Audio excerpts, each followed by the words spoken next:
Good afternoon भी सभी को। Good afternoon.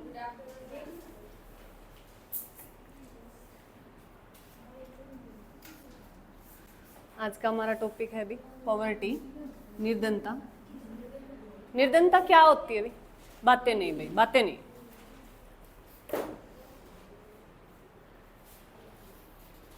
निर्धनता क्या होती है अभी?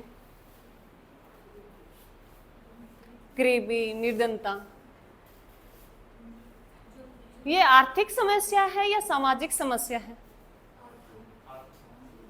आर्थिक समस्या। क्या सभी देशों की अभी निर्धनता समस्या? आर्थिक हो भी, पूरी अर्थव्यवस्था हो, विश्व की हो, ये एक सामाजिक समस्या है अभी। कैसी समस्या है? सामाजिक समस्या है। निर्धनता कैसी समस्या है? सामाजिक समस्या। कैसी भी?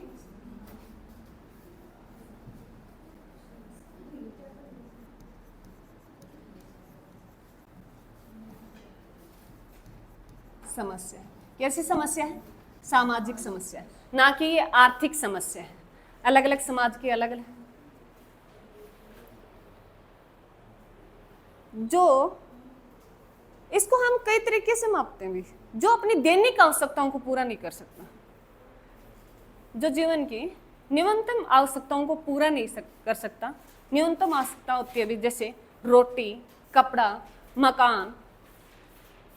पहले तो इन तीनों को ही लेके चलते थे भी। जो रोटी, कपड़ा, मकान जो व्यक्ति नहीं जुटा पाता उसको निर्धनता रेखा में रखा जाता था, निर्धनता रेखा से नीचे रखा जाता था।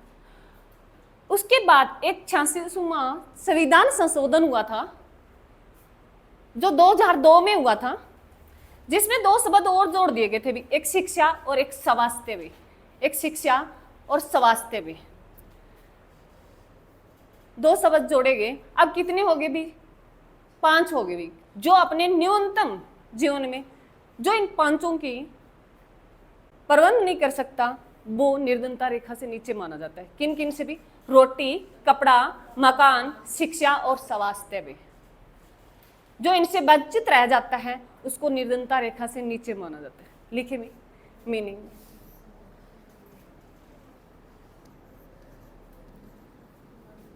निर्धनता वह सामाजिक समस्या है,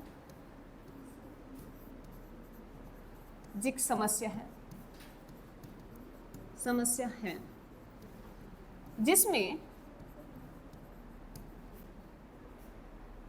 जिसमें देश का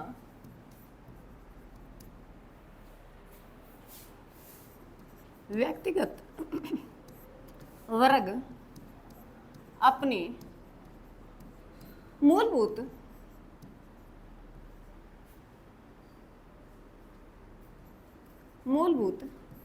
आवश्यकताएं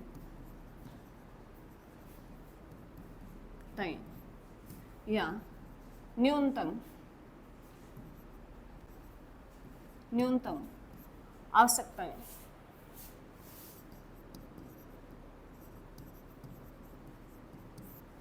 को पूरा नहीं कर पाता या इन से वंचित रह जाता है, उसे निर्धनता कहा जाता है।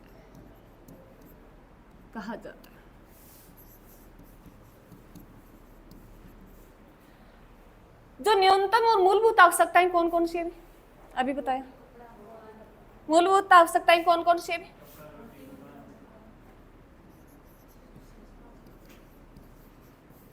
मूलभूत आवश्यकताएं, न्यूनतम आवश्यकताएं क्या है? रोटी, कपड़ा, मकान।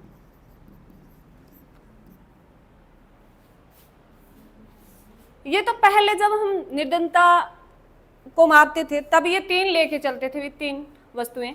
एक तो रोटी, कपड़ा, मकान। अब इसमें 2 शब्द और जोड़े गए थे भी। कब जोड़े गए वो? 86वां संविधान संशोधन हुआ था, कब हुआ था भैया? 2002 में हुआ था, जिसमें 2 शब्द और जोड़े गए थे भी। कौन कौन से? शिक्षा और स्वास्थ्य में, स्वास्थ्य को जोड़ दिया था। जो व्यक्ति इन पांचों की व्यवस्था नहीं कर सकता वो निर्धन व्यक्ति माना जाता है। क्लियर है? निर्धनता, जो अपनी मूलभूत आवश्यकताओं को पूरा नहीं कर सकता वो निर्धन व्यक्ति कहलाएगा भी। एक पॉवर्टी लाइन बोली जाती है, निर्धनता रेखा, निर्धनता रेखा, पॉवर्टी लाइन। उसमें कंडीशन होती है भी जो ये आवश्यकताएं पूरी नहीं करता वो उसके, जैसे आपने एक मिनट पहले बीपीएल, एपीएल सुना होगा, सुना? BPL, APL.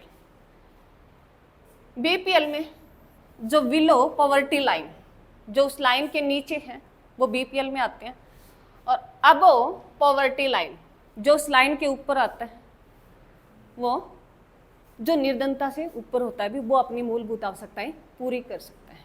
एपीएल का मतलब होता है अबो, लिखेंगे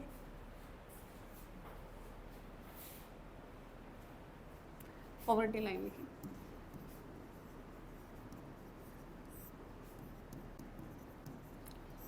पॉवर्टी लाइन में हम एपीएल और बीपीएल का प्रयोग करते हैं। भी क्या आता है? निर्धनता में पूछ लिया जाए भी एपीएल और बीपीएल क्या है, तो क्या है? बीपीएल क्या है? Below poverty line,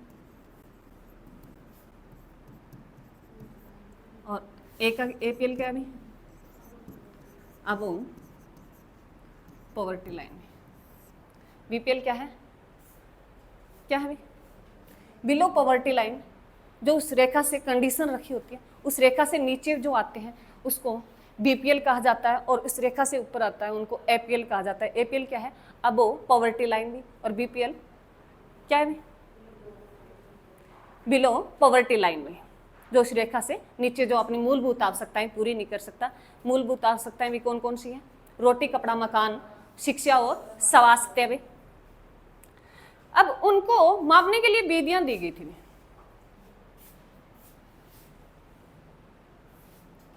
measurement of poverty, measurement of poverty विधियां दी गई थी। एक सापेक्ष विधि, एक निरपेक्ष विधि। कौन कौन सी विधियां दी? लिखे भी, निर्धनता को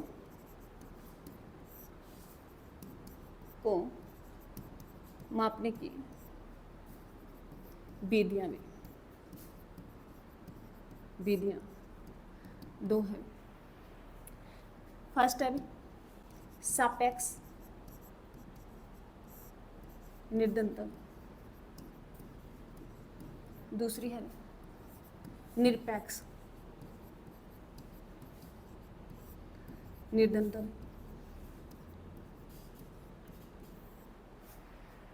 इनका हम आगे एक एक करके एक्सप्लेन करेंगे। पहले समझ लो सापेक्ष क्या होता है, रिलेटिव पॉवर्टी और एब्सोल्यूट पॉवर्टी। जो सापेक्ष निर्धनता होती है ये विकसित देशों से संबंधित होती है। किन से भी? विकसित देशों से। जो निरपेक्ष होती है ये विकासशील देशों से होती है।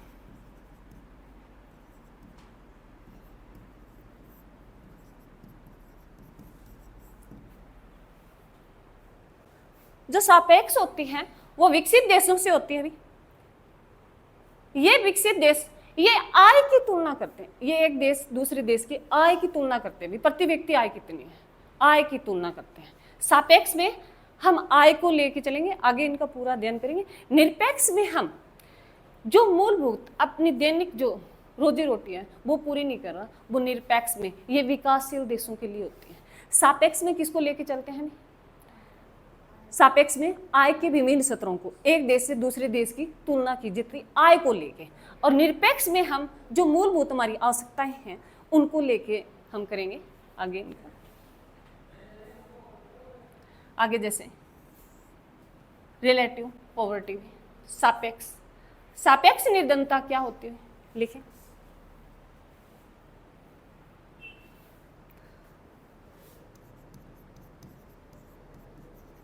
सापेक्ष निर्धनता,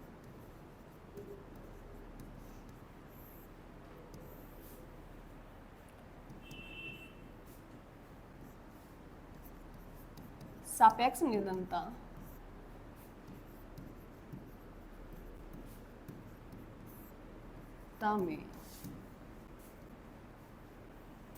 में हम एक देश की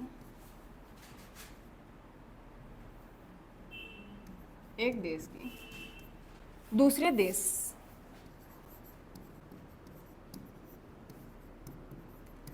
की आय के साथ तुलनात्मक संबंध होते हैं, तुलनात्मक संबंध होते हैं।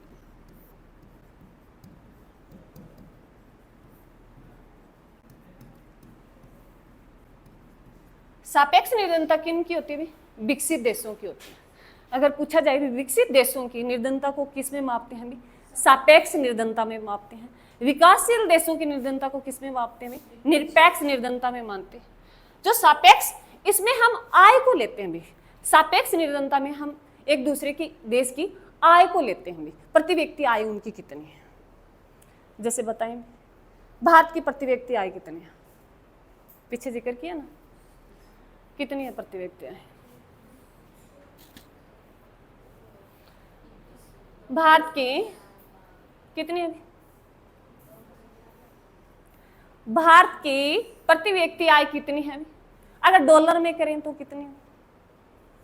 डॉलर की भी बताइए ना, कितनी? इसका मतलब कोई रिवीजन नहीं है ना, कोई रिवीजन नहीं है। 26-10 डॉलर बताई थी ना, डॉलर में बताई थी। भारत की प्रति व्यक्ति आय क्या थी? 26-10। मैंने कहा भी तुम 2610 ऐसे पढ़ते हो, 26-10 पढ़ो, इजी रहता है। कितनी डॉलर में? 26-10। और वैसे भारत की प्रति व्यक्ति आय पूछे कितनी है अभी? 2.14 लाख, 2.14 लाख। कितनी है अभी? 2.14 लाख। हरियाणा की कितनी बताई थी?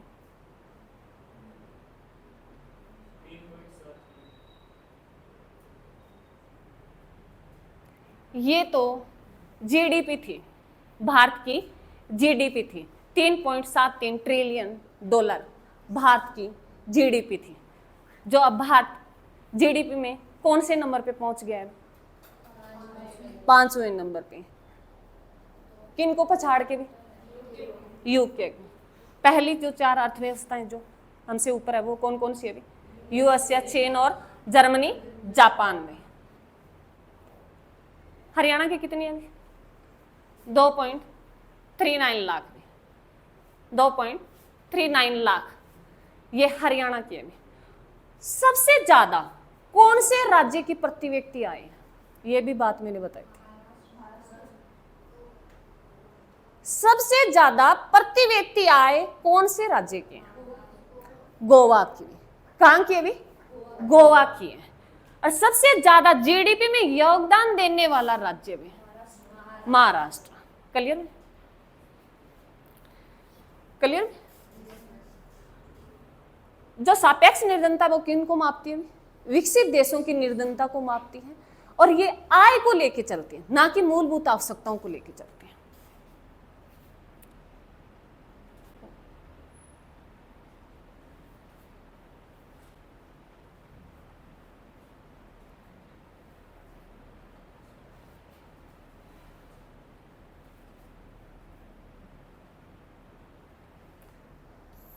सापेक्ष निर्धनता में विधियां आएगी। सापेक्ष निर्धनता की 2 विधियां होती है। 2 विधियों से सापेक्ष निर्धनता को मापते हैं। एक तो लोरेंज वक्र है और एक गिन्नी गुणांक है। सापेक्ष निर्धनता को मापने की विधियां भी, एक लोरेंज वक्र है, हम कर्व बना के बताऊंगी, और एक है गिन्नी गुणांक भी, मैथमेटिक के द्वारा उनको निकाला जाएगा। मेथड ऑफ रिलेटिव पॉवर्टी, सापेक्ष निर्धनता की विधियां भी 2 है। फर्स्ट है भी कौन सी भी, लॉरेंज वक्र विधि, और दूसरी भी गिन्नी गुणांक भी, कौन सी, गिन्नी गुणांक विधि भी। ये सापेक्ष निर्धनता को मापने की विधियां हैं। क्या है, सापेक्ष निर्धनता को मापने की विधियां भी, निर्धनता को मापने की सापेक्ष और निरपेक्ष। एक क्वेश्चन और था भी आपसे, निर्धनता शब्द देने वाला पहला व्यक्ति, निर्धनता का जिसने शब्द पहला शब्द दिया था, ये बात बताई हुई है आपको, किसने निर्धनता शब्द का पहले प्रयोग किया था, निर्धनता शब्द, राष्ट्रीय आय की गणना करने वाला पहला व्यक्ति दादा भाई नौरंगी। उस दिन भी मैंने बताया था भी ये बेरोजगारी निर्धनता शब्द सबसे पहले किसने दिया था, दादा भाई नौरंग जी ने दिया था। दादा भाई नौरंग जी को किस नाम से जाना जाता है, the grand old man of India भाई। उस दादा भाई नौरंग जी ने कौन सी बुक दी थी मैं,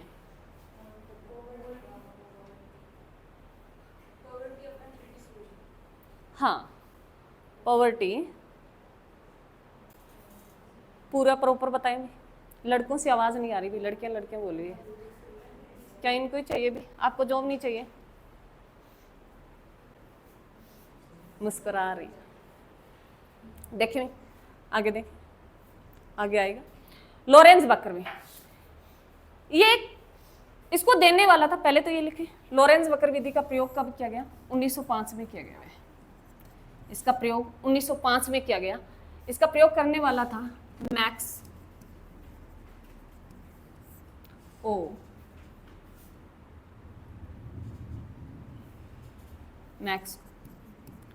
लॉरेंज में, लॉरेंज। इसको प्रयोग लॉरेंज वक्र विधि का प्रयोग कब किया गया, 1905 में पहली बार किया गया, और करने वाला कौन था, मैक्स ओ लॉरेंज में।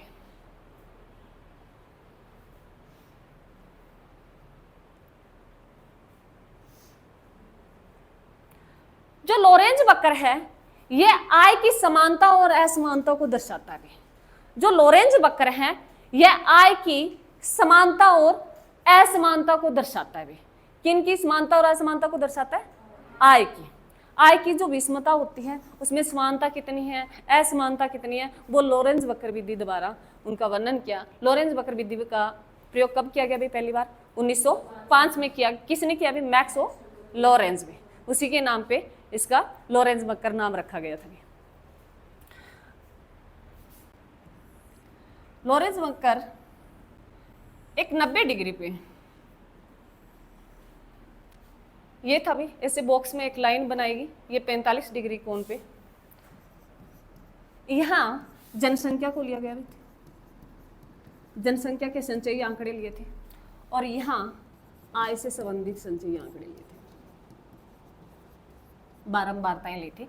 यहां लिखा था भी 10%, 20%, 30, यहां तक 100% में पूरा, और यहां भी 10%, 20, 30, 40 भी, 50 ऐसे डिनोट करके यहाँ 100% ऐसे ये बनाया गया था वक्र।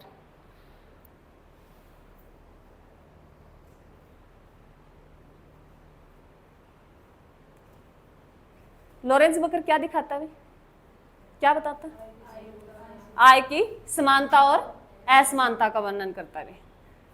ऐसी लाइन दी गई थी बिल्कुल बीच में से 45 डिग्री का कोण बनाती है, उस पे दिखाया गया था। जो ये लाइन थी ये बिल्कुल समानता दर्शाती है, भी आय में बिल्कुल समानता दर्शाती है।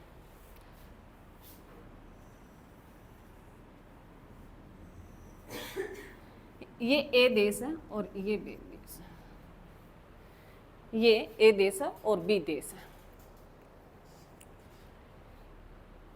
मैंने कहा भी जो ये रेखा है पूरी, जो 45 डिग्री का कोण बना रही है, इसमें पूरी आय में समानता दर्शाई जाती है। भी दोनों देश बिल्कुल इसके ऊपर है, ऐसे जनसंख्या और आय उनके ऊपर है, तो समानता है भी। अगर इससे दूर हट जाते हैं भी, इस रेखा से इसको लिखे भी, इस रेखा का नाम दिया है निरपेक्ष समकता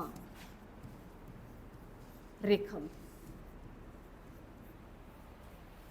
इस लाइन का नाम है निरपेक्ष असमकता रेखा भी, जो आय की समानता को दर्शाता है। इस पे पूरा, इस रेखा से धीरे धीरे जो भी देश दूर जा रहा है वो उतनी आय समानता पाई जाती है भी, उसमें आय की असमानता पाई जाती है।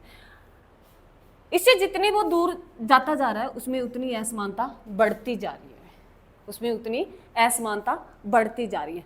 अगर ये क्वेश्चन भी पूछा जाए भी किस देश में असमानता अधिक है, ए में है या बी में है, किस देश में अधिक है भी असमानता, बी में है। मैंने कहा भी इस लाइन पे समानता दर्शाता है। इस लाइन से जो निरपेक्ष असमकता रेखा है, इससे जितना भी दूर जाता है वो आय की असमानता में उतना बढ़ता जाता है। जितना इस निरपेक्ष असमकता रेखा है इसके पास आता जाता है उसकी असमानताएं कम होती जाती है। जिसमें ए देश बी देश से कम है भी उसमें असमानता, और बी देश में ए देश से ज्यादा है। क्लियर? लॉरेंस वक्र क्या दर्शाता है?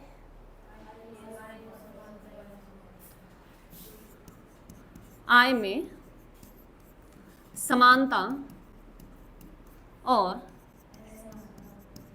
असमानता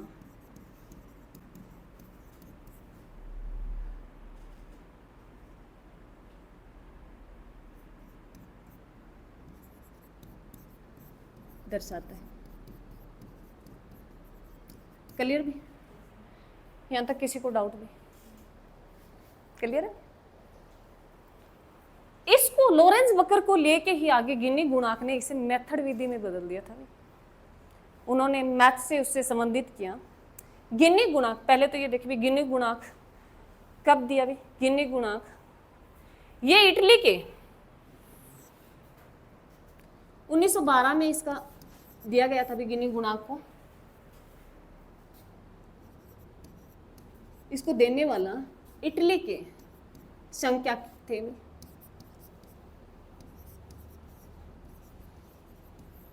सांख्यिकी थे केरन गिन्नी में, केरन गिन्नी में। देने वाला कौन था भी?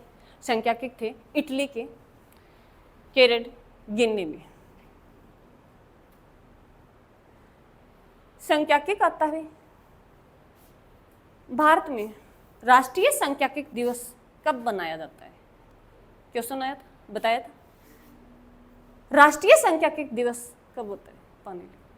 पानी राष्ट्रीय सांख्यिकी दिवस में 29 जून को। में सर्च मार रहे हैं रामपुर, कब बनाया जाता है? 29 जून। बड़े फोन आ रहे हैं, साइलेंट करके रखा करो सर, इनके बाहर रखा ले करो फोन। राष्ट्रीय सांख्यिकी दिवस कब मनाया जाता है? 29 जून को मनाया जाता है। कब मनाया जाता है? 29 जून को। किसका बर्थडे होता है? किसी की तो जयंती होगी। किसकी होती है? पीसी महालनोबिस का। किसकी जयंती हुई? पीसी महालनोबिस। पीसी महालनोबिस कौन था? कौन था?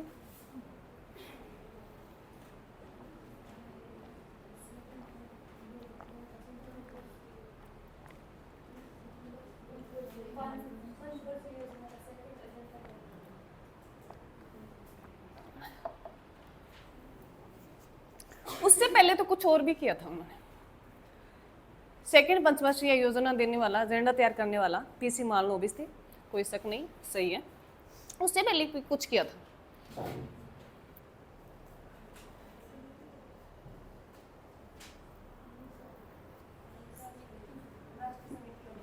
हाँ, किसका भी? राष्ट्रीय समिति का गठन।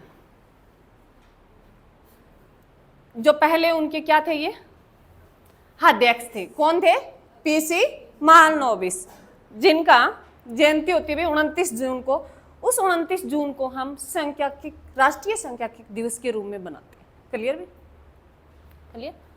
आगे देखिए गिन्नी गुणांक।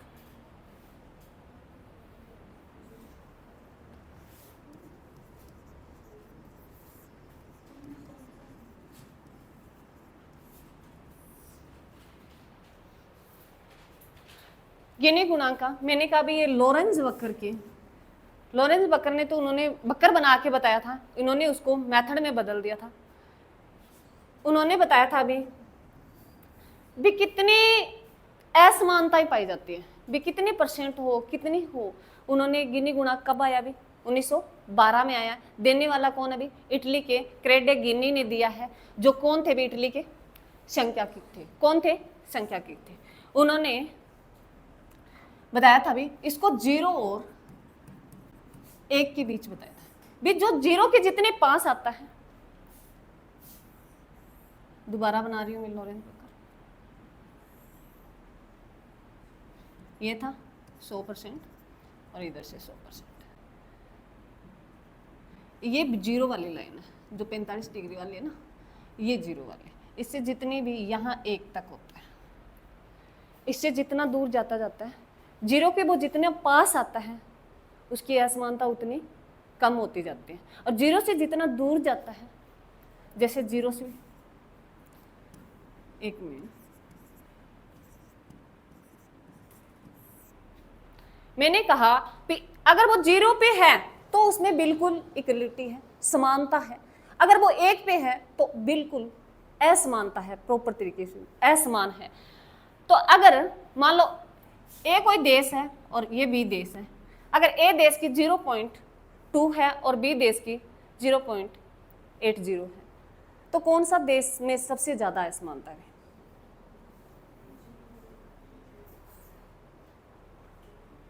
बिल्कुल 0 पे समानता है, 1 पे असमानता है। असमानता सबसे ज्यादा किस पे है? 1 के पास कौन जा रहा है? 0.8, क्योंकि इसमें तो 2 प्लस करेंगे तभी 1 बन जाएगा ना, बन जाएगा ना, और इसमें 8 प्लस करेंगे तब बनेगा ना। बी देश में असमानता ज्यादा है ए देश से। 0 पे, जो 0 के बिल्कुल पास है, 0 के ऊपर है, उस देश में समानता, आय में समानता पाई जाती है। और जो 0 के 1 से 1 की ओर बढ़ रहा है वो जितना ही असमान होता जा रहा है, जैसे भी उन्होंने मैथ से बताया था।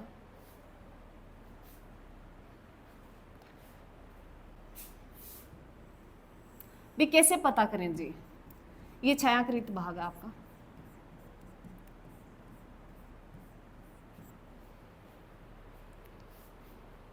छायांकित भाग को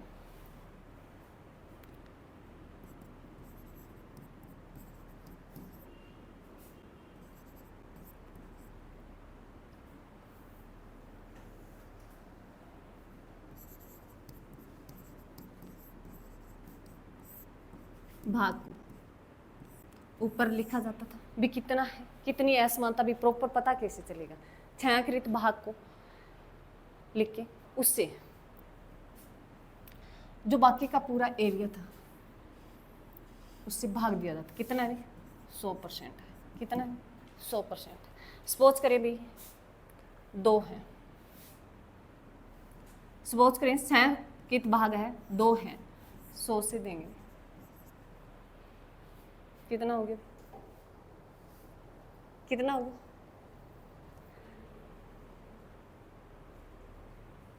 पॉइंटों में कैसे डिनोट करोगे बताएं?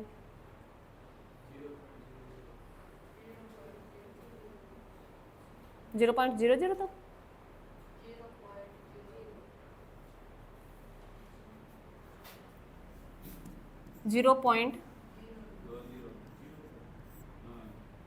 0.20 या 0.2? कहाँ आगे? इधर आगे सही है ये?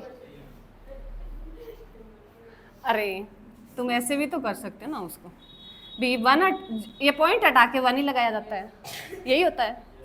तो बाकी देख लो भाई 1 किस रहा है। अगर ऐसे बना देते मैं तो ये आगे पहले लिखा होता, मेरा लिखा होता ना यहाँ 20 भी। ये जो छायांकित भाग है अगर 20 हो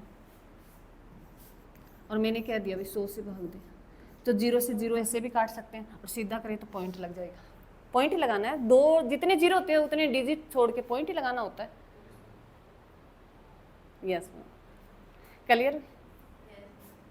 क्लियर हुआ भी जब छायांकित भाग दिया हो, मेथड विधि का प्रयोग किया गया, उनका था भी गिनी गुणांक ने ये 0 और 1 दिया भी 0 पे लिखे में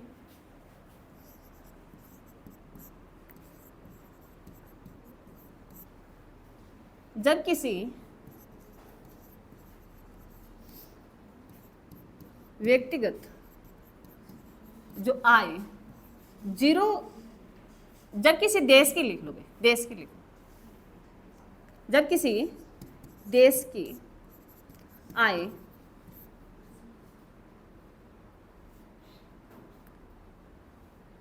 0 के पास या 0 पर हो, तब उस देश में आय में समानता पाई जाती है, समानता पाई जाती है।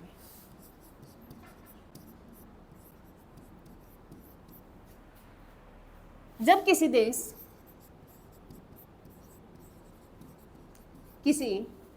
देश की आय 0 से 1 की तरफ बढ़ती जाती है तो उस देश की आय में समानता भी क्या होती है, भी बढ़ती जाती है। क्लियर है भी नहीं है? भी आपको इतना ही ध्यान रखना, भी 0 पे है समान है, 1 पे है असमान है, इनके बीच में है तो असमानता उतनी होगी भी जैसे मैंने बताया भी 0.12 दिया हो, एक 0.8 दिया हो, ये ए देश है, ये बी देश है। बताइए सबसे ज्यादा असमानता कौन से देश में है? कौन से देश में है? बी में भी। कौन से देश में? बी में, क्योंकि ये ए के पास जा रहा है और वो 0 के आसपास है। इन्होंने 0 और 1 से डिनोट किया था भी आय की असमानता को, भी 0 पे है वो समानता है भी, और 1 से 0 से वो जितना दूर जा रहा है, 1 के पास जा रहा है, वहां असमानता उतनी अधिक होती है भी। आपको इतना ही। देने वाला कौन था भी? कैरेडिया गिनी था, जिन्होंने कब दिया भी? 1912 में दिया, जो इटली के एक सांख्यिकी थे। क्लियर भी? इन्होंने मेथड विधि का, गुणांक विधि का प्रयोग किया, 0 और 1 के बीच में इन्होंने जो आय की असमानता और समानता को बताया है। क्लियर भी? सापेक्ष निर्धनता को मापने की 2 विधियां भी, लॉरेंज वक्र विधि और गिन्नी गुणांक। कौन सी भी? लॉरेंज वक्र विधि और गिन्नी गुणांक में लॉरेंज ने वक्र की सहायता से बताया है। उन्होंने एक लाइन दी है, 45 डिग्री का कोण दिया है भी, इस कोण से जितना दूर जा रहा है वो उतना ही असमानता है। उन्होंने उसको 0 और 1 के बीच डिनोट किया है भी, जो 0 के ऊपर है, बिल्कुल उस लाइन पे है, उसमें समानता है। उस लाइन से जितनी जा रहा है भी, 1 की तरफ जा रहा है, उसमें उतनी असमानता है। क्लियर भी?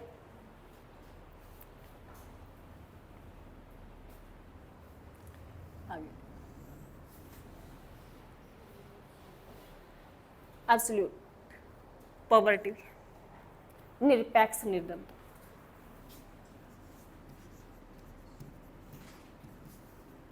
निरपेक्ष निर्धनता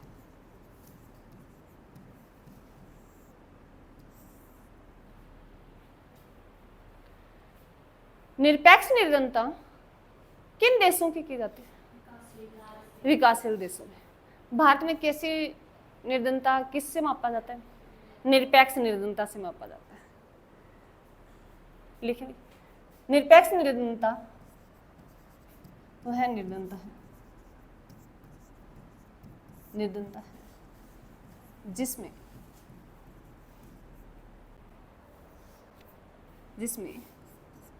एक देश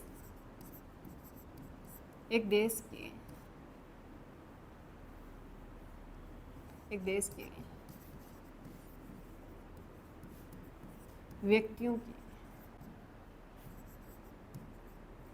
मूलभूत आवश्यकता,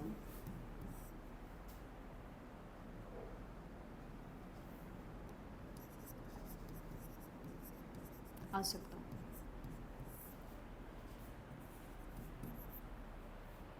को मापता है।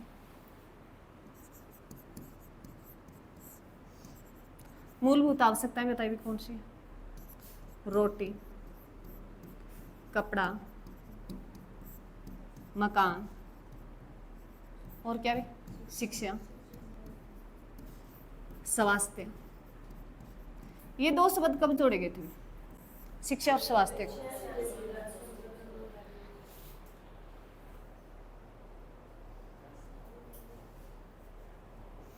जो शिक्षा शब्द ये 66वां संविधान संशोधन हुआ था, क्या आर्टिकल में चेंज हुए थे? कोई आर्टिकल जुड़ा था? कौन सा भी? 21A। कौन सा भी? 21A। निरपेक्ष निर्धनता वह निर्धनता है जिसमें एक देश के व्यक्तियों की मूलभूत आवश्यकता का मापता है। जैसे बाहर जैसे देशों में हम जो सापेक्ष निर्धनता है वो किन देशों की होती है? विकासशील देशों की। विकासशील देशों को मापता है, विकासशील देशों की मूलभूत इकाइयों को मापता है। निरपेक्ष जो निर्धनता है वो किन की मापता है? विकासशील देशों की मूलभूत इकाइयों को मापता है। मूलभूत इकाइयों में जैसे भी रोटी, कपड़ा, मकान, शिक्षा और स्वास्थ्य ये लिए जाते हैं। शिक्षा और स्वास्थ्य को हमने बाद में जोड़ा भी 86वां संविधान संशोधन के तहत जोड़ा है, उनको आर्टिकल में चेंज हुआ 21A। इसको भी निरपेक्ष निर्धनता की अलग अलग समितियां दी गई, अलग अलग दिए गए, जैसे आगे है। भारत में निर्धनता का मापन करने हेतु गठित समितियां भी ये अलग अलग आई थी निरपेक्ष निर्धनता को मापने के लिए। भारत में पहली आई थी रथ दांडेकर समिति भी, रथ दांडेकर समिति आई थी।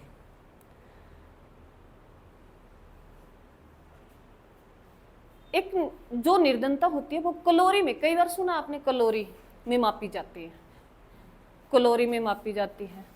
कैलोरी क्या होता है? कैलोरी को आधार बनाने वाला पहला रथ दांडेकर ही थे, जिन्होंने कैलोरी को आधार बना के निर्धनता को मापा था। कैलोरी होता भी प्रति व्यक्ति प्रतिदिन उसे कितने जो भोजन मिल रहा है, उसे कितनी कैलोरी उसको ऊर्जा प्राप्त हो रही है, जो भोजन मिल रहा है। जो रथ दांडेकर समिति थी ये आई थी भी 1971 में। देने वाला कौन था भी? रथ दांडेकर। कौन था भी? रथ दांडेकर था, जिन्होंने कब दी भी? 1971 में दी थी।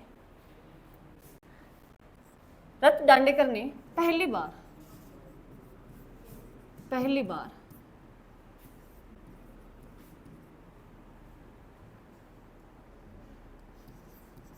निरपेक्ष निर्धनता को मापने के लिए, बातें नहीं, मापने के लिए कैलोरी को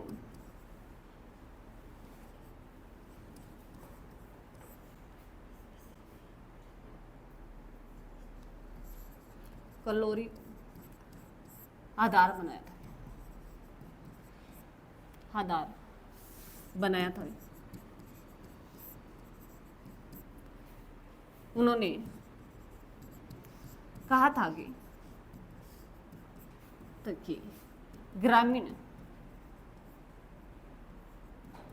और शहरी में प्रति व्यक्ति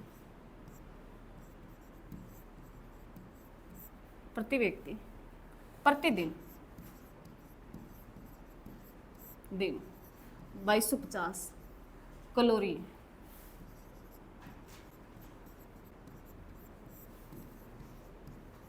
मिल जाती है, तो वह निर्धन नहीं कहलाएगा भी।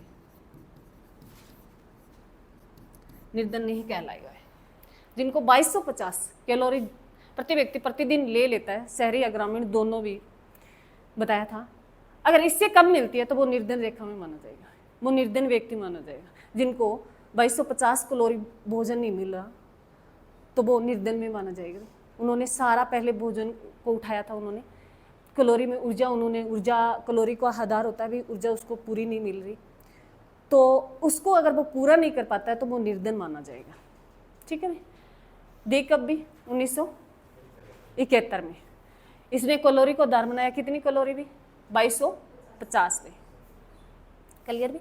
आपको याद रखना भी, ये देने वाला पहला जो विधियां थी भी, पहली समिति आई थी रथ दांडेकर समिति। ये कई बार सीधा ना पूछ के सीक्वेंस में पूछा जाता है।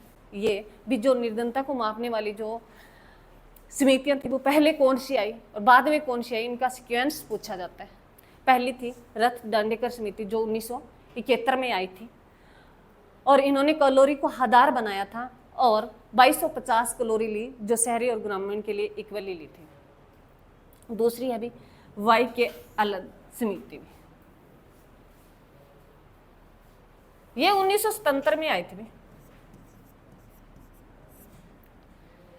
ये 1977 में आई थी भी। देने वाला यही था भी वाई के अलग घय भी धनी घय अलग। 1977 में दी उन्होंने। इन्होंने भी कैलोरी को आधार बनाया था। इन्होंने अलग अलग दिया था भी, ग्रामीण के लिए 2400 कैलोरी और शहरी के लिए 2100 कैलोरी। इन्होंने ग्रामीण के लिए 2400 कैलोरी और शहरी के लिए 2100 कैलोरी दी थी। इन्होंने भी कैलोरी को आधार बनाया और ग्रामीण के लिए उन्होंने 2400 दी थी और शहरी के लिए 2100 दी थी। आई कब भी थी भी? 1977 में आई थी। अगली भी डीटी लकड़वाला समिति भी, डीटी लकड़वाला समिति भी, ये 1989 में आई थी। कब आई थी ये? 1989 में आई थी। आई कब थी भी? 1989 में आई थी। देने वाला कौन था? डीटी लकड़वाला। क्लियर? पहली समिति कब आई? 1971 में। कौन सी आई भी? रथ दांडेकर। दूसरी भी वाई के अलग समिति जो 1977 में आई। तीसरी भी 1989 में जो डीटी लकड़वाला समिति में। इन्होंने कैलोरी को आधार ना मान के इन्होंने सीपीआई को आधार माना था। ये सीपीआई क्या है? कल ही जिक्र किया है क्या? कल ही था क्या? हाँ कल ही। क्या है सीपीआई? सीपीआई क्या है? डब्ल्यूपीआई क्या है? होलसेल प्राइस इंडेक्स भी। सीपीआई कंज्यूमर प्राइस इंडेक्स भी। क्या है? कंज्यूमर प्राइस इंडेक्स भी। उपभोक्ता मूल्य सूचकांक भी। उपभोक्ता मूल्य सूचकांक को इन्होंने आधार माना था। किसको मापने के लिए भी? निर्धनता को मापने के लिए। डीटी लकड़वाला ने निर्धनता को मापने के लिए किसको आधार माना भी? सीपीआई को आधार माना है। सीपीआई का आधार वर्ष कौन सा है वो बता दो। वर्तमान क्या है भाई? 2012 भी। और डब्ल्यूपीआई का भी 2011-12 भी। ये डब्ल्यूपीआई किन को मापता है?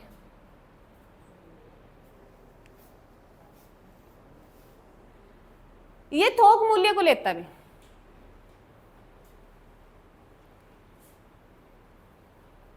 डब्ल्यूपीआई थोक मूल्य को लेता है।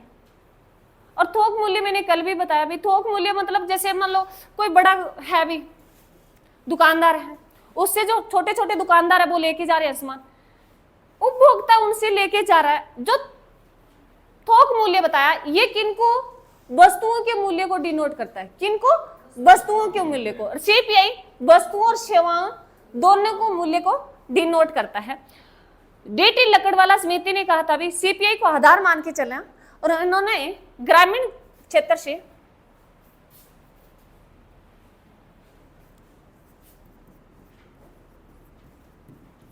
ग्रामीण में कृषि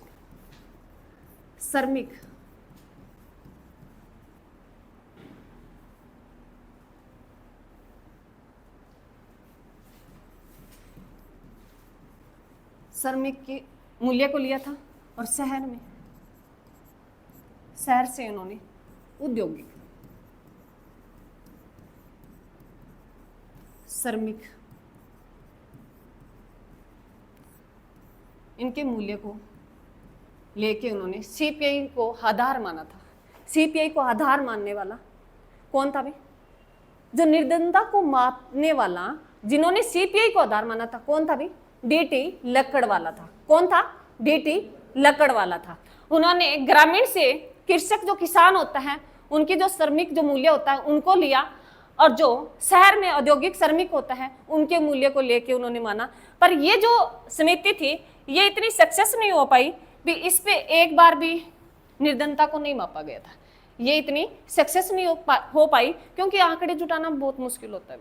हर कोई फार्मर नहीं हो सकता, हर कोई औद्योगिक श्रमिक नहीं हो सकता ना, अलग अलग होता है। तो उनके मूल्य को, उनके आंकड़ों को जुटाना मुश्किल था। ये इस लिखो भाई, इसके बारे में लिखो। इस समिति का एक बार भी प्रयोग नहीं किया गया था। एक बार भी प्रयोग नहीं किया गया। वो कौन सी समिति थी? नहीं किया था। कौन सी थी भाई? कौन सी थी? डीटी लक्कड़वाला समिति।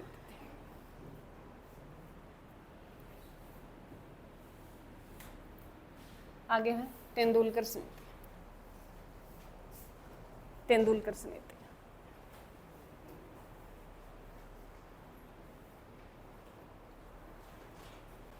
तेंदुलकर समिति का गठन किया गया था भी 2004-05 में। तेंदुलकर समिति का गठन किया गया था 2004-05 में, और इसका गठन करने वाला था भी सुरेश, सचिन तेंदुलकर नहीं बोलना, सुरेश तेंदुलकर था। सुरेश तेंदुलकर था। कौन था? तेंदुलकर था। कौन था भाई? सुरेश तेंदुलकर था। जो तेंदुलकर समिति का गठन किया गया भाई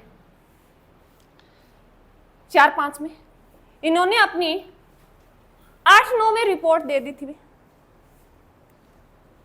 8-9 में इन्होंने अपनी रिपोर्ट दे दी थी भाई, और उसमें बोला गया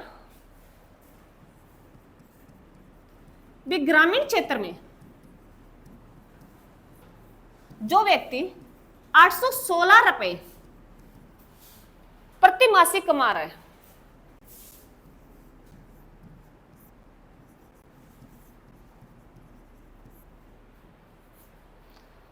जो व्यक्ति ग्रामीण क्षेत्र में 816 रुपए प्रति व्यक्ति कमा रहा है, वो निर्धनता रेखा में नहीं माना जाएगा।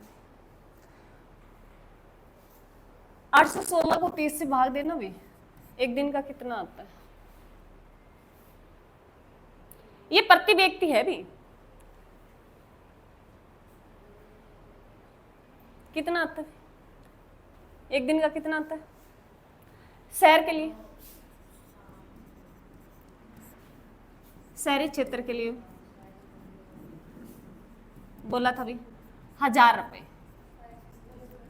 1000 रुपए प्रति व्यक्ति मासिक जो वेतन है उनका, वो निर्धनता रेखा से नीचे नहीं माना जाएगा। कितना आ रहा भी उसका पॉइंट बता?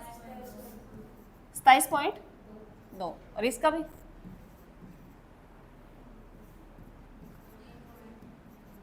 ये आगे चलता जाएगा 33 पॉइंट। यही हो। इन्होंने बोला था कि जो ग्रामीण क्षेत्र में प्रति व्यक्ति 816 रुपए कमा रहा है प्रति मास, वो निर्धन नहीं हो सकता है। और शहरी क्षेत्र में जो 1000 रुपए कमा रहा है प्रति मास, वो निर्धन में काउंट नहीं किया जाएगा। तो देखें भी 27 रुपए में अगर काम चल जाता है? नहीं चलता। क्या चल जाता है? सारी हम अपनी क्या एक थाली आ जाती है भी खाने की 27 रुपए में, आ जाएगी?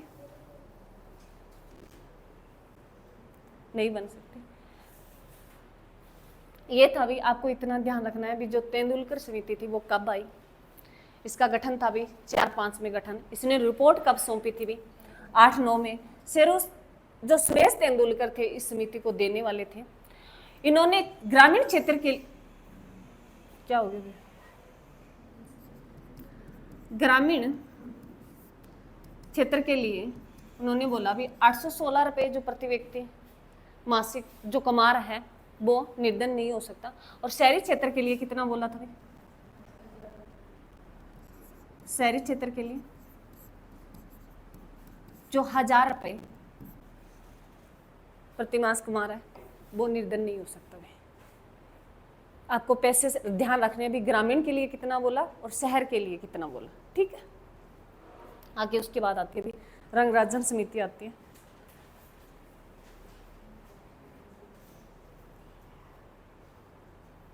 रंगराजन समिति,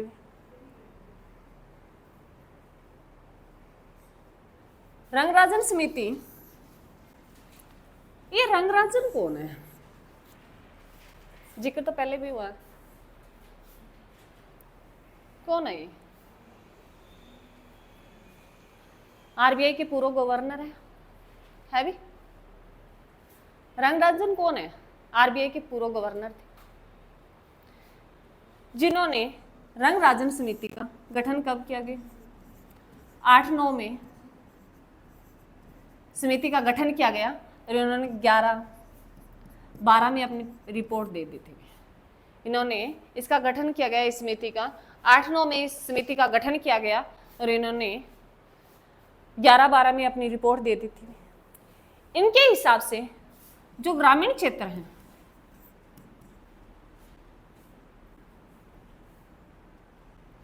ग्रामीण क्षेत्र हैं वो अगर 972 रुपए प्रति मास कमा रहा है, और शहरी क्षेत्र हैं वो अगर 1407 रुपए प्रति मास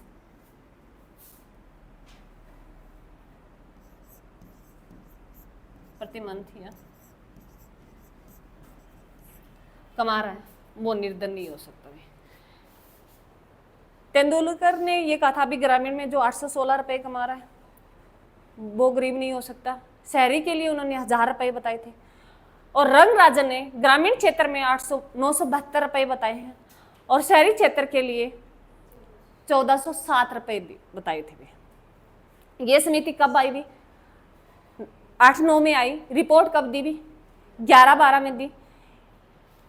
रंगराजन समिति के आधार पर भारत में निर्धनता जो रेखा से जो नीचे लोग रह रहे हैं वो है भी 29.5 है।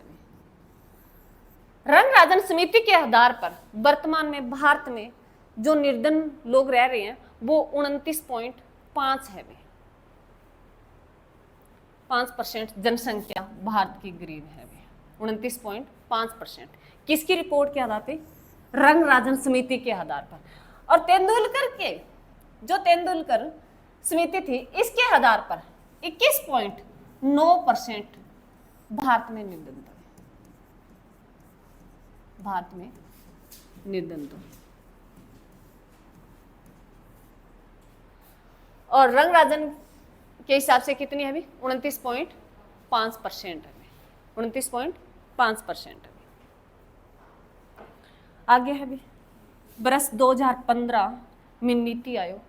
पहले तो ये बता दो भी नीति आयोग किसकी जगह आया है? योजना आयोग किसकी जगह आया? अभी योजना आयोग की जगह आया। कब था भाई?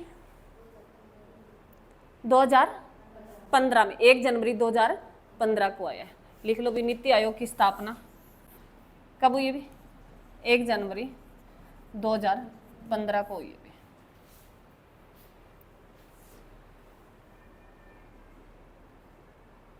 और ये जब 2014 में प्रधानमंत्री बने थे भी नरेंद्र मोदी जी, तो उन्होंने जब पहली बार लाल किले पे राष्ट्रीय ध्वज को फहराया था 15 अगस्त 2014 को, तब ये घोषणा कर दी थी भी हम योजना आयोग की जगह एक अलग से लेके आ रहे हैं भी नीति आयोग। वो जब इनका पूरा पढ़ेंगे ना, योजना आयोग, नीति आयोग, तब इनका पूरा पढ़ेंगे। अब जिनका जिक्र किया है उसके बारे में उतना ही पढ़ेंगे।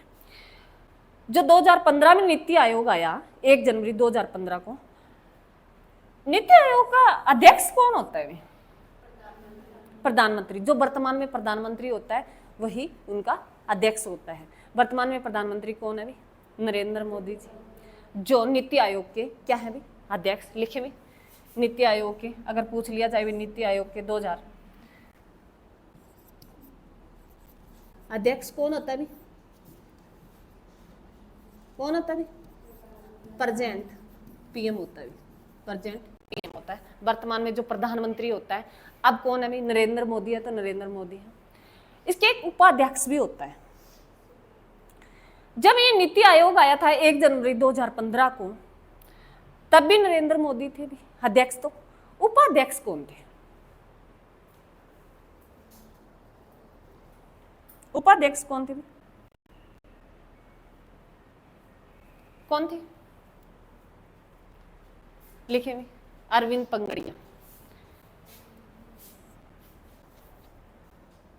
नीति आयोग के फर्स्ट उपाध्यक्ष भी, फर्स्ट उपाध्यक्ष कौन थे भी? अरविंद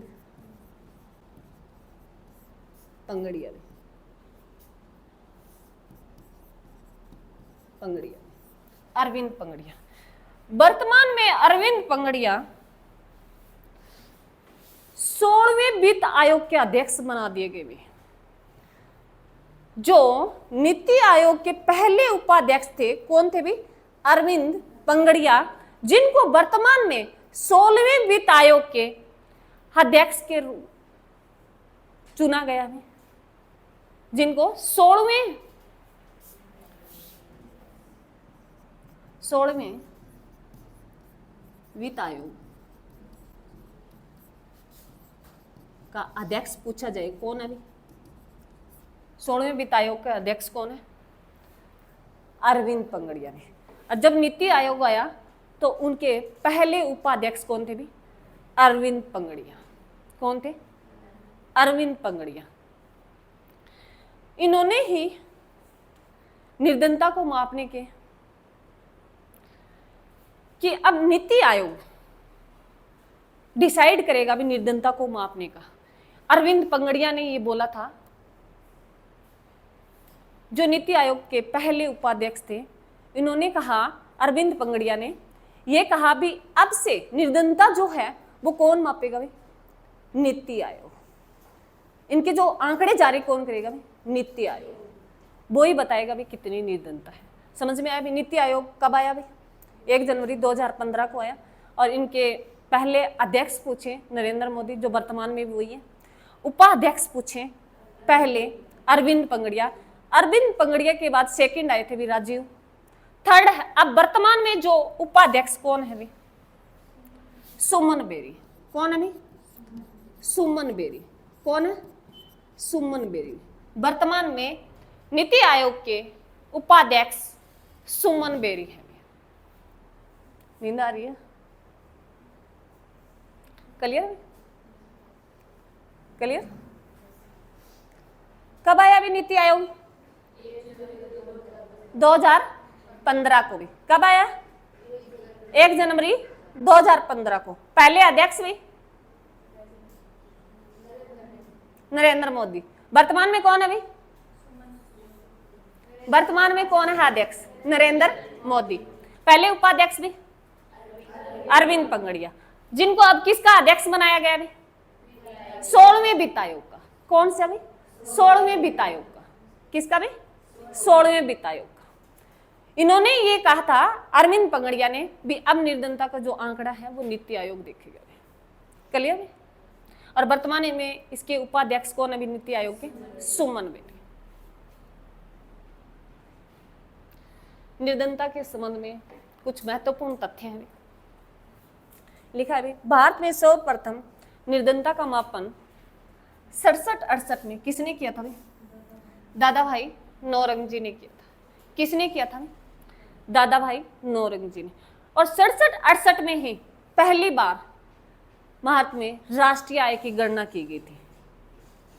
67-68 में ही दादा भाई नौरोजी ने पहली बार किसकी गणना की थी? राष्ट्रीय आय की गणना की थी। प्रति व्यक्ति आय कितनी बताई थी? 20 रुपए। कितनी बताई थी? प्रति व्यक्ति आय कितनी बताई थी? 20 रुपए।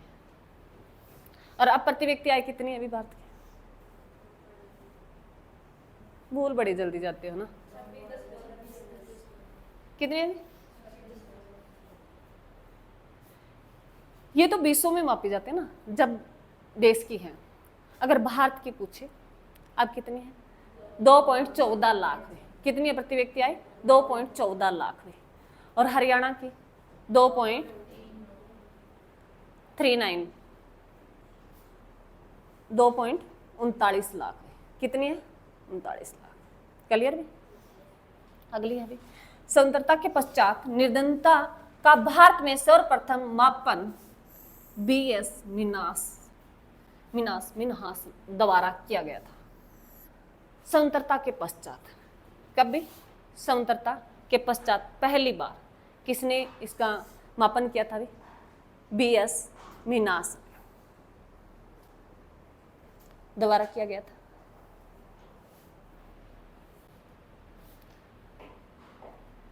क्या है? Poverty and un-British rule in India में। क्या है? Poverty and un-British rule in India में किसके द्वारा लिखी गई हुई? दादा भाई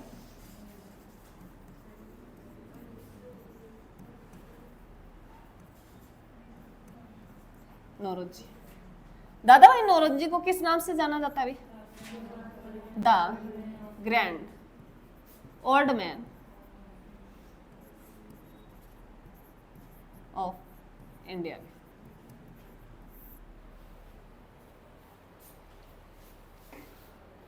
आगे है गरीबी का मापन, जीने की न्यूनतम आवश्यकता की पूर्ति। क्या है वे जीने की न्यूनतम आवश्यकता? न्यूनतम आवश्यकता क्या है? रोटी, कपड़ा, मकान, शिक्षा और स्वास्थ्य। भी जो इनकी पूर्ति नहीं करा पाता वो निर्धन रेखा से नीचे माना जाता है। जो इनकी पूर्ति नहीं करा सकता वो निर्धनता रेखा से नीचे माना जाता है।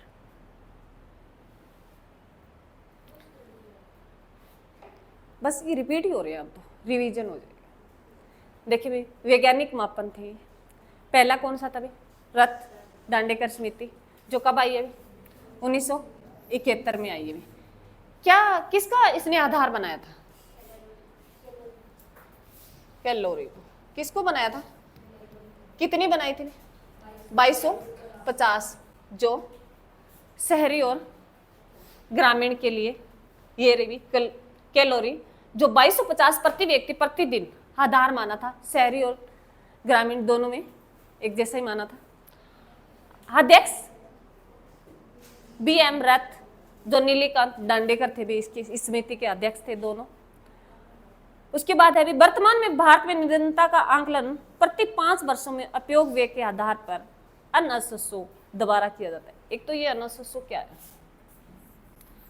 और इसकी स्थापना भी, अनएसएसओ का जिक्र हो गया ना, हुआ ना? क्या है?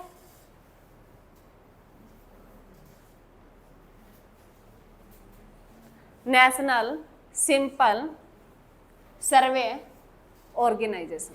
क्या है?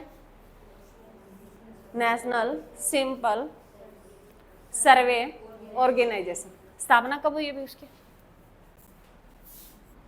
1950 में।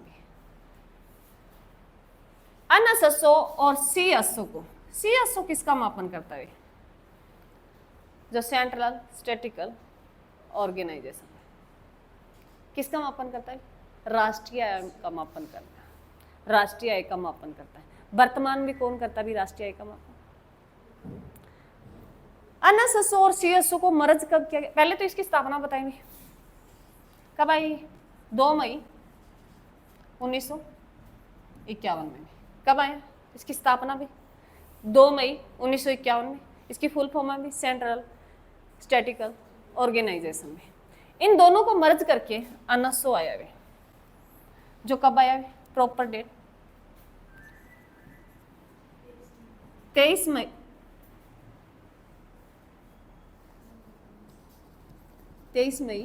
2019 को। किनको मर्ज किया गया अभी, NSO प्लस CSO को। क्या आया इसकी जगह, नेशनल स्टैटिकल ऑर्गेनाइजेशन में। इनका मुख्यालय कहाँ है अभी, इनका मुख्यालय कहाँ पड़ता है, बस लास्ट क्वेश्चन है आपका।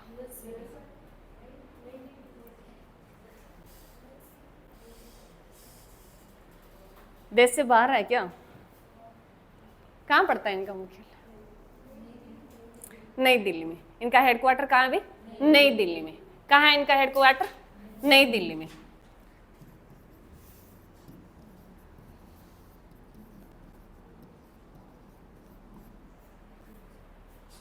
NSO की स्थापना में 1950 में, CSO की स्थापना में 2 मई 1951 में, NSO की स्थापना भी 23 मई 19। किनको मर्ज किया गया अभी, CSO और NSO। अब ये देखता भी डाटा ये जारी करता है, राष्ट्रीय आय से संबंधित है, निर्धनता से संबंधित है, ये जारी करता है। देखिए 5वीं पंचवर्षीय योजना में इंदिरा गांधी द्वारा गरीबी हटाओ का नारा दिया गया। ये क्वेश्चन बहुत बार पूछा जाता है।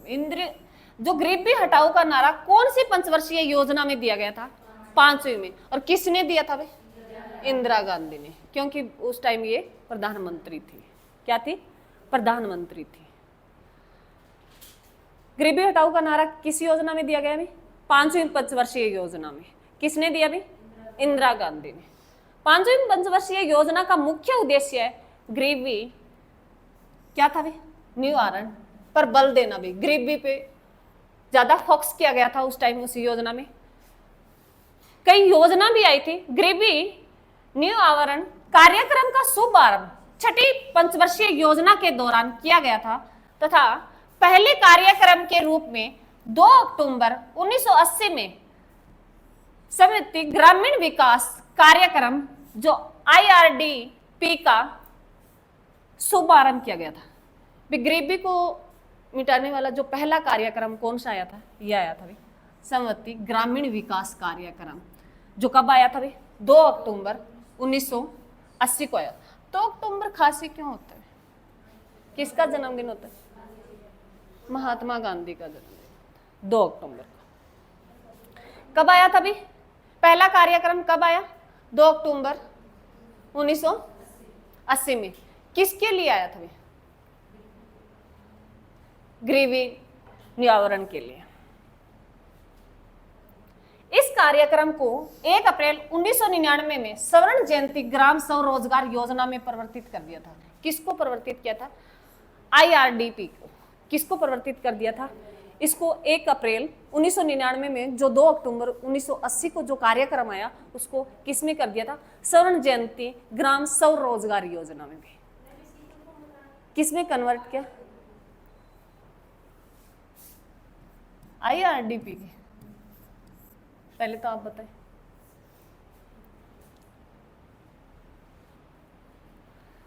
बताएं फुल फॉर्म।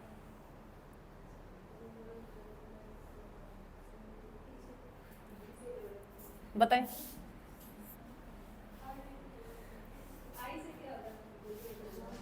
इंक्लूसिव, इंक्लूसिव लिखे भी, इंक्लूसिव रूरल डेवलपमेंट प्रोग्राम भी।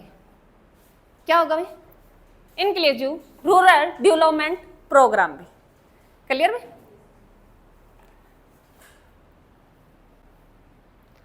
इसको किस नाम से 1 अप्रैल 1999 में उस कार्यक्रम को किस में कन्वर्ट कर दिया था भी, स्वर्ण जयंती ग्राम स्वरोजगार योजना में परिवर्तित कर दिया था। आगे भी 8वीं पंचवर्षीय योजना में निर्धनता अनुपात को पूर्ण रूप से समाप्त करने का लक्ष्य रखा गया था।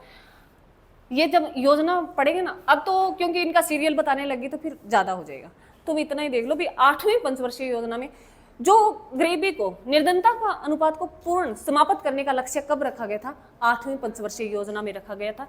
12वीं पंचवर्षीय योजना में निर्धनता अनुपात को 10% घटाने का लक्ष्य रखा गया था।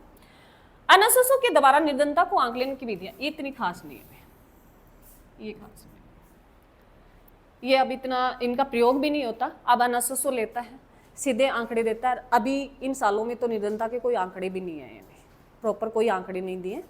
ये पहले समितियां बनी थी, उनके आधार पे ये आइडिया लगाया जा रहा है भी। ये अलग अलग योजनाओं में अलग अलग है। मेन मुख्य क्वेश्चन तो था भी गरीबी हटाओ का नारा किस योजना में दिया गया और किसने दिया, और पहली जो गरीबी जो निवारण जो है उसको करने के लिए पहले जो कार्यक्रम था वो कौन सा आया था? 7 ग्रामीण विकास कार्यक्रम आया था। कब आया था? 2 अक्टूबर 1980 को आया। उसको 1 अप्रैल 1999 में उसको किसमें कन्वर्ट कर दिया था? स्वर्ण जयंती ग्राम स्वरोजगार योजना में उसको कन्वर्ट कर दिया था। क्लियर है? Thank you.